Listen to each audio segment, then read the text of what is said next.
First story, by Daniel Mitchell. My name is Daniel Mitchell, and what I'm about to share with you is the bone-chilling story of a night I'll never forget. It happened in the summer of 2019, in a sleepy little town named Jasper's Hollow, nestled deep within the heart of Louisiana.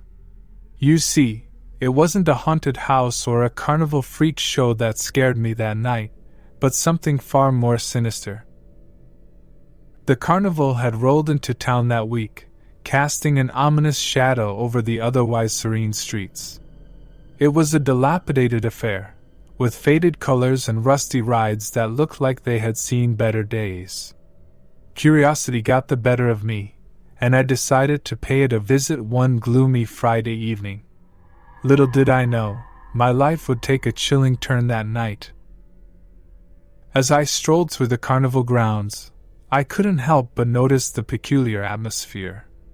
The laughter of children was scarce, and the adults wore grim expressions, as if they were reluctantly enduring the carnival's presence.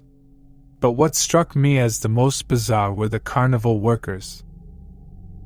They were a motley crew, a collection of oddities who looked as though they'd stepped out of a bygone era. The ticket seller had a sallow complexion and eyes that seemed devoid of any emotion. The man operating the Ferris wheel was missing several teeth and had a constant twitch in his left eye. And then there was the fortune teller, a woman with gnarled fingers who claimed to see the future with chilling accuracy. I decided to visit her tent, hoping to find some answers. The tent was dimly lit, the air thick with incense. She gestured for me to sit across from her, her eyes locked onto mine with an intensity that sent shivers down my spine. She began to speak, her words measured and hauntingly accurate. "You seek answers, Daniel," she whispered, her voice a haunting melody. "But be careful what you wish for some truths are better left in the shadows." Her words left me unsettled, but I pressed on, asking about the carnival and its strange aura. She leaned in closer, her bony fingers gripping my hand with a vice-like grip. In a hushed tone, she revealed the carnival's chilling secret. Every year, on the night of the summer solstice, the carnival gathers souls. She hissed. In exchange for fleeting pleasure and joy, it claims those who have been marked by darkness.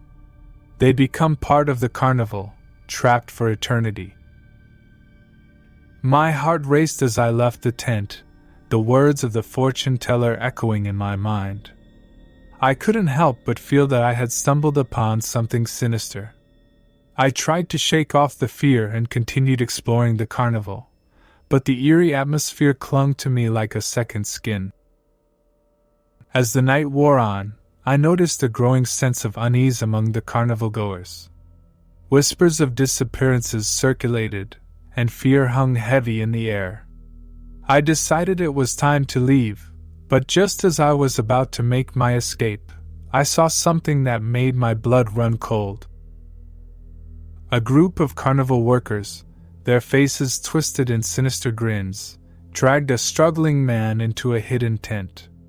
His screams pierced the night, but no one seemed to pay them any mind. It was as if they were all under some dark spell, oblivious to the horrors unfolding before them.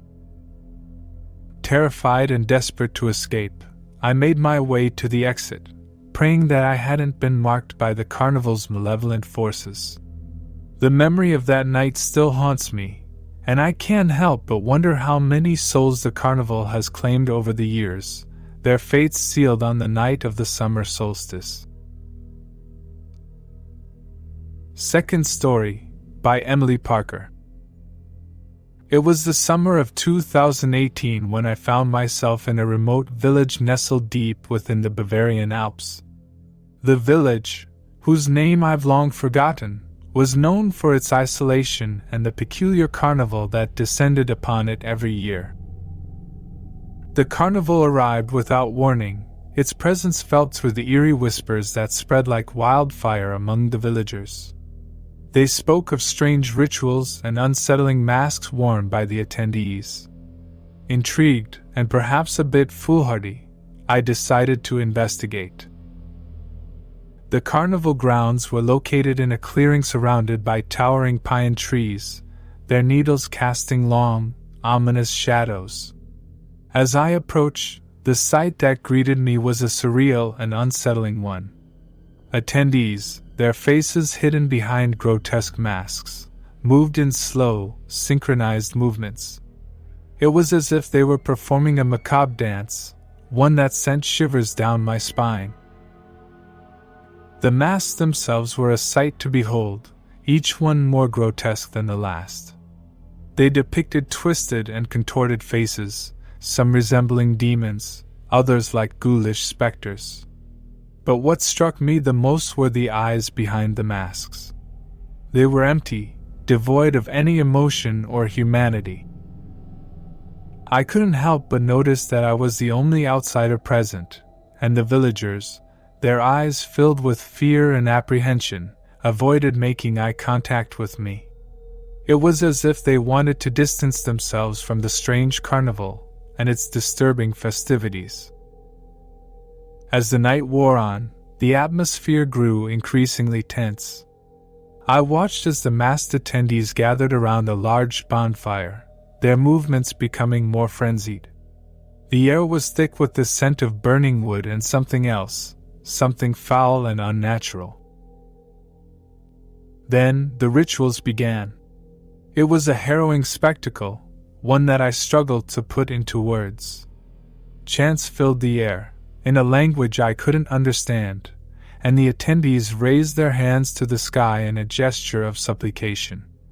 It felt as if they were communing with forces beyond human comprehension. I was paralyzed with fear, unable to tear my eyes away from the scene unfolding before me. It was then that I noticed a figure in the shadows, a man wearing a mask unlike any I had seen before. His mask resembled a grotesque, twisted version of a human face, and his eyes gleamed with malevolence. He approached me slowly, his steps deliberate and menacing. I tried to back away, but my feet were rooted to the ground. With a gloved hand, he reached out and touched my shoulder, sending a shock of cold dread coursing through me. In that moment, I felt a presence inside my mind, a voice that whispered incomprehensible words. It was as if the carnival itself was trying to claim me, to make me a part of its sinister spectacle. With a surge of adrenaline, I broke free from his grasp and ran, the echoes of the chants and the masked figures fading behind me. I never looked back, and I never returned to that village. To this day, I wonder about the carnival of masks and the dark forces that dwell within it, waiting to ensnare those who dare to tread upon its cursed grounds. Third story, by Joshua Smith. It was the summer of 2020, and I found myself in a forgotten little town in the heart of the Midwest. The town, whose name escapes me now, was about as ordinary as they come, until the carnival arrived. The carnival rolled into town on a sweltering July afternoon, its arrival heralded by the discordant notes of a calliope. The townsfolk, their curiosity piqued, gathered at the makeshift carnival grounds that had sprung up overnight. The carnival, however, was unlike any I had ever seen. The rides were rickety and old, the tents weathered and torn. But what stood out the most were the performers. They were a motley crew of individuals, each one more bizarre than the last. There was a contortionist with limbs that seemed to bend in unnatural ways, a fire breather whose eyes glowed with an otherworldly intensity, and a juggler who used knives instead of balls. The centerpiece of the carnival, however, was a dilapidated tent that housed a massive pipe organ. It was unlike any musical instrument I had ever seen, its pipes twisted and gnarled like ancient trees. The organist, A man in tattered clothes with wild, unkempt hair played a haunting melody that sent chills down my spine. As I watched, mesmerized by the eerie music, I couldn't help but notice the effect it had on the audience. Their faces contorted in agony, tears streaming down their cheeks, as if the melody was tapping into their deepest fears and regrets. I knew then that something was terribly wrong. Driven by curiosity and a growing sense of unease, I decided to investigate further. I approached the organist, who continued to play the haunting tune, his fingers moving with inhuman dexterity. When I asked him about the music, he simply smiled, revealing teeth that were unnaturally sharp. "The music," he whispered, his voice a raspy, otherworldly sound. "It reveals the truth that lies hidden within us all." With that cryptic statement, he turned his attention back to the organ, and I was left with a sense of dread that I couldn't shake. I knew I had to uncover the carnival's secrets, no matter the cost. As the night fell, the carnival grew even more unsettling. The performers became more frenzied in their acts, and the audience's torment seemed to intensify. It was as if the carnival was feeding off their fear and despair, growing stronger with each passing moment. I made my way to the organ tent once more, determined to confront the organist and put an end to the sinister melody. But as I approached, the ground beneath me gave way, and I tumbled into a hidden underground chamber. In the dim light, I saw a horrifying sight. The chamber was filled with rows of people, their faces contorted in agony, their bodies bound by chains. They were the townsfolk, the very same people who had come to the carnival in search of entertainment. They had been ensnared by the music, trapped in a nightmarish tableau of suffering. As I tried to free them, the organist appeared, his eyes filled with malevolent glee. He explained that the music was a curse, a way for the carnival to feed off the souls of the unsuspecting. The more the audience suffered, the more powerful the carnival became. I managed to break the chains of a few, leading them to safety, but the organist's power was too great.